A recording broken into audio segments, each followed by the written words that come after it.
सम्मान्य सभामुखज्यू, सम्मान्य प्रधानमन्त्रीज्यू आज संसदमा उपस्थित हुनुभएको छ। यो लोकतान्त्रिक परिपाटीलाई उहाँले आत्मसात गरेर सार्वभौम संसदमा उपस्थित भएर प्रश्नको उत्तर दिने जुन जमर्को गर्नुभएको छ, त्यसको निमित्त म सम्मान्य प्रधानमन्त्रीज्यूलाई हार्दिक धन्यवाद दिन चाहन्छु। म खास गरिकन दुईटा प्रश्न यहाँ राख्न चाहन्छु। आज यो तयारी त्यति हाम्रो पुगेको छैन। सम्मानज्यू आइहाल्नुभयो, प्रश्न माग गर्नुभयो, त्यसैले गर्दाखेरि त्यो माग अनुसारको यो प्रश्न राख्नुपर्ने एउटा जिम्मेवारी बोध भएको छ। एउटा कुरो के छ भने हामीले राष्ट्रिय सम्मानलाई अत्यन्त महत्त्वका साथ हेर्नुपर्छ। कुनै पनि बेला हामी सम्मानपूर्वक जिउने कुरामा हामी प्रतिबद्ध हुनुपर्छ।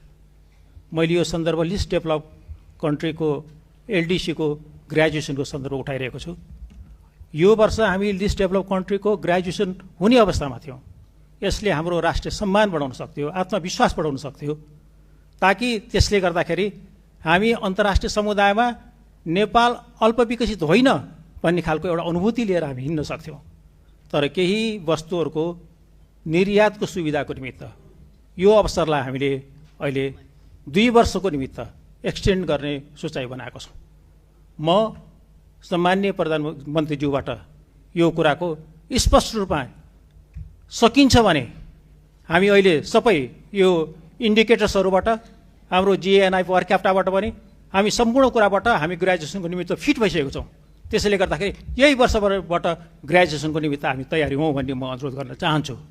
अर्को कुरो, सामान्य प्रधानमन्त्रीज्यू गरिबप्रति अत्यन्त उहाँ संवेदनशील हुनुहुन्छ। उहाँले त्यस सम्बन्धी गीत पनि गाउनु भएको छ। म के अनुरोध गर्न चाहन्छु भने अहिले जुन किसिमको सुकुम्बासी समस्याहरूमा डिल गर्न खोजिएको छ, त्यो राज्यको तर्फबाट त्यो बिल्कुल सही तरिका भएन। उनीहरूको व्यवस्थापनको निमित्त एउटा उपयुक्त रणनीति तयार गरेर अगाडि जानुपर्ने थियो।